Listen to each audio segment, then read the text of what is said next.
Welcome back to Cal Park Bros. Jason and I are fresh off the segment discussing the awesomeness that is Black Adam.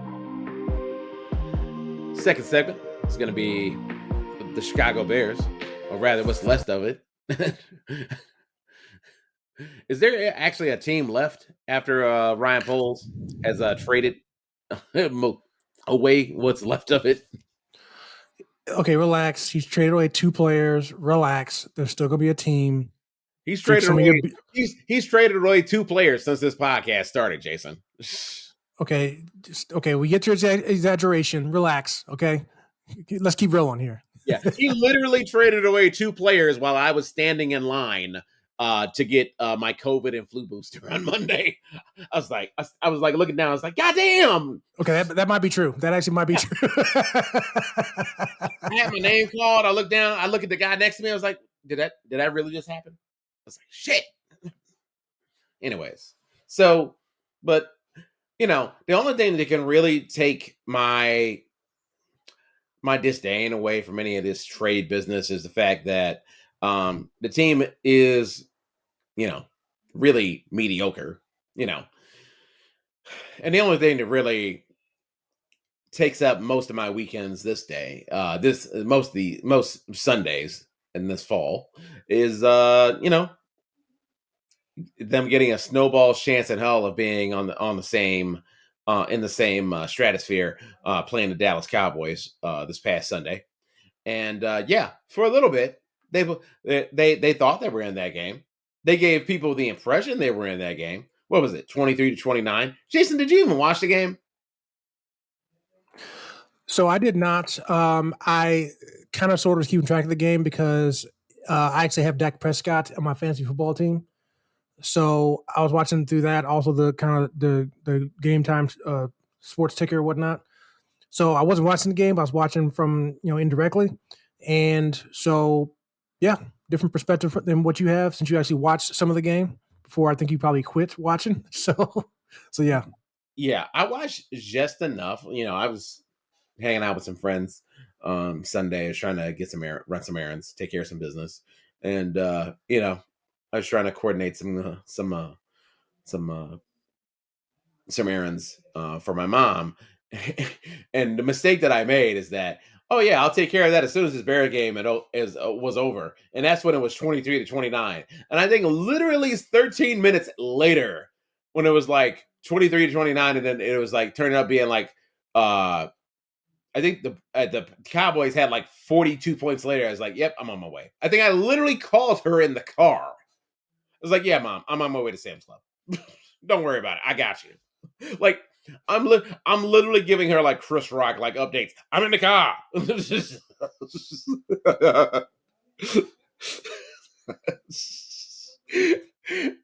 After old boy like scored his 3rd touchdown, I was like, okay, clearly this is not going to work out.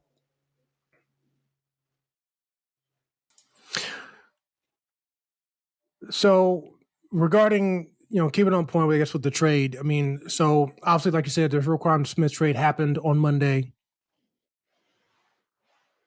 It came after the day after them losing by 20 points to the Cowboys. Now, you can always say that one had nothing to do with the other because obviously we were facing a trade deadline coming, but obviously the look doesn't help. Obviously, he was your best defensive player, at least the best one on the front 7. He's also making the second most money on the team. The Bears right now are 3-5. So if you're a team that's in rebuild mode, what is the point of keeping someone of that high value that's not really helping you win games? So trade him to the Ravens, which they did, and they got 2 picks back. I believe a 2nd and a 5th. Now we'll talk about that second pick here in the second round pick here in a little later. But yeah, that trade doesn't surprise me. It actually makes sense. I know Bears objectors may say all this, like it was a waste of time having them there, or the Bears are always rebuilding, blah, blah, blah, blah, whatever. Them trading Roquan Smith makes sense. If you're trying to rebuild and build a team, you need draft picks to either use in the actual draft or trade them away to somebody else to get, certain players, which again, we'll talk about here in a minute. Yeah, you're trying to build. I'm not necessarily saying that I'm not necessarily questioning. My frustration is if you're only selling hope so that you can build this palatial Taj Mahal in Arlington Heights, then why don't you just save everybody a ton of time? Stay your ass in Chicago, because I'm not buying tickets either way. At this point, I don't think one has to do with the other. To be honest with you, It matters to me. I mean, well, yeah, of course, there'll be plenty of Bears fans that it matters to. But to that point, they have a quarterback in his second year. They got to build around him. They know that. Shockingly enough, as bad as they lost these last couple of weeks, Justin Fields actually hasn't looked too bad. Like maybe he's coming into some sort of groove. I mean, he accounted for over 200 plus yards, 3 touchdowns, no interceptions. I don't believe he had any fumbles or anything like that. So I will say that aspect may be looking kind of good. The defense, obviously, against the Cowboys, did not clearly. But at the same time, got to build around Justin Fields. And so I mentioned when it comes to them also trading Roquan Smith, they also made another trade today to get a wide receiver for Justin Fields from the Steelers, Chase Claypool, a third-year wide receiver, had 800 plus yards in both the 2 years he played with Ben Roethlisberger. He's young, again, only in his third year, only 24. So you have that extra wide receiver that Justin Fields can now throw to besides Darnell Mooney. Not saying Justin Fields is like Ben Roethlisberger. Because clearly he is not. But he might be a little better than Kenny Pickett and Mitch Trubisky when it comes to getting the ball to Chase Claypool. So I'll say that. So, and Chase Claypool isn't making any money. I think this year's making like under 600,000, only $1.5 million next year. So he's not a huge cap hit. So again, you can still build those two together potentially, along with whoever else they got. So it's not like the Bears are just totally ignoring, the stats of the team. Again, they've already played 8 games. They have 9 left. We'll see what happens the rest of the year. But if they're in rebuild mode for a team that's 3-5 right now after 8 games, I'd say, what do you expect? I'll ask that to you, Terrence. What do you expect? They should have won at least 2 more games. That's what I expect. Is that what you want, though? Yeah. I expect them to compete more. That's what I expect. Yeah. Now, I'm fully aware of the concept of tanking, which happens in all sports. They're not tanking. They're not tanking. I was about to say that, sir, before you interrupted me. What I was going to say is management may want people to tank. Players don't tank. To some degree, coaches don't either. So, yeah, whatever happens on the field happens. But the reason why I ask you, do you actually want the team to win? What you can root for is what you root for. But me personally, they can keep losing. I'm fine with that. Now, obviously, if they go 500, okay, they win 500. But it's not the worst thing in the world for this rebuilding team to not win very many games. I mean, now, are they competitive? That depends on how you want to look at it. I don't know. Like I said to you the other day, them scoring 29 points, whether it's what clearly wasn't garbage time because they only scored 6 in the fourth quarter. But them scoring 29 points, to me, I have to say that's a lot better than how the season started, where they couldn't score nothing. Now, some of that may be just because Dallas sucks on defense. Who knows? Yeah, I think they were both horrible, actually. That's fine. Yeah, I think that's what it was, Jason, is that it wasn't necessarily – I don't – and I know that seems a little – like I'm trying to have my cake and eat it too. Yes. Well, that would certainly explain what's happening the last time I weighed myself. But I digress. No comment. Yeah, I think that's what it boils down to. Chicago needs every offensive weapon they can get their hands on because they've invested all these resources into Justin Fields. Because they need to sell these tickets, dog. Yeah, they absolutely have to. That being said, they're also it's a fucking fire sale of the defense. So yeah, it may not matter. Because if the best you can do is only 22, 23 points, Guess what? That also won't get it done in the NFC Central. Even with the Packers imploding, it won't matter. Well, we don't need to bring up that Wisconsin team right now because it's not about them this season at least, and probably whatever will be again. But yeah, I'm not disagreeing. 23 points isn't enough, and I don't know how much they can maintain this 29 points. I don't know, but it's all about progression, progress, right? Because you do agree this is supposed to be a rebuilding year, right? I don't believe in rebuilding years. So what do you believe in? I believe in they should be better than what they are. And I just stated already, they should already have 2 more wins than what they have. They let them off the hook, to quote one Dennis Green. Okay, so you don't believe in rebuilding years. So, okay, well that could be a topic for a whole nother show.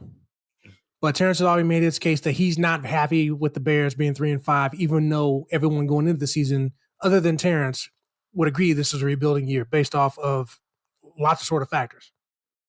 A lot of the major players have been dealt out of this team, for the last 2 seasons, probably 3, including this one. But there's a purpose to that. When the team lost to the double doink, I guess 3-4 years ago,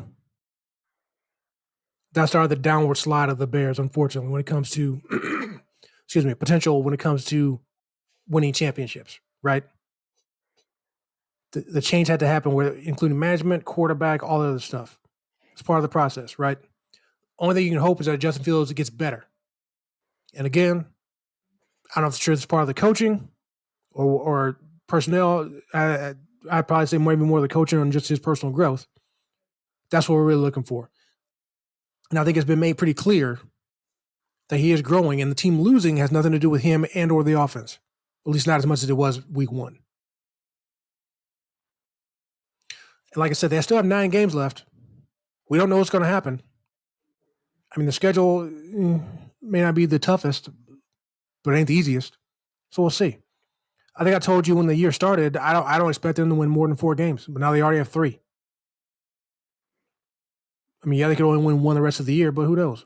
So you know what? If they win 5 or 6, hey, I think personally that's a win. Because it's more than what anybody probably would have expected from them anyway. There are listen. There are people, experts picking this team to finish dead last in the Central, right? Which blew my mind because the Detroit Lions are still in the NFC Central or NFC North, excuse me. And obviously, that's at the moment it's been proven to be idiotic. Anybody picked the Lions to finish ahead of the Bears. So yeah, so if somehow magically the Bears get to 6 wins, again, every Bears fan listening to this who's not a complete idiot should be completely happy with that 6-11 or 6-11 record. Okay, so now no, I mean you got the look in your face like you feel like I just hurt shot your dog or something. So I don't have a dog, but neither here nor there. Well, it's I shot him apparently. So yeah, I'm just shooting dogs over here on the Calpart Bros. Wow. Anyways, yeah, I don't think Eberflus is going to get fired this year, and I also don't think Fields is going to get demoted. Well, but I also think I'm not letting these boys off the hook. They got to compete, and I expect more, and I need to see more, and that's the end of it. One last thing I'll say, we go to the end of it. The one thing I will say about the Chase Claypool trade is that it's good to get the wide receiver. Now, I mentioned we got a 2nd-round pick for Roquan Smith. Unfortunately, so that gave the Bears 2 2nd-round picks in the next upcoming draft. Unfortunately, the one we gave the Steelers for Claypool was our own pick as opposed to the Ravens pick. So we're not actually going to be picking very early in the 2nd round anymore. So that's going to make that 1st-round pick very important. And that's why I kind of balk anybody saying that, hey, Justin Fields not going to get demoted. Well, that depends on how the rest of the season goes because the Bears happen to get like a top 6, 7 pick maybe. That's going to put them in a window of maybe getting another quarterback. So I'm not saying they should do that. Not saying they're going to do that. But when you're there, the thought's going to have to come in your head like, is this the time to move to somebody else? Especially when you have a newer coach, right? He might want to get his own guy in there. So we'll see what happens. Yeah. On that note, that concludes our segment on the trials and tribulations of the rebuilding that is the Chicago Bears this year. Speaking of thoughts, coming up next, we're going to be talking about just how much CTE has Herschel Walker been subdued to. Coming up next on Cal Park Rose.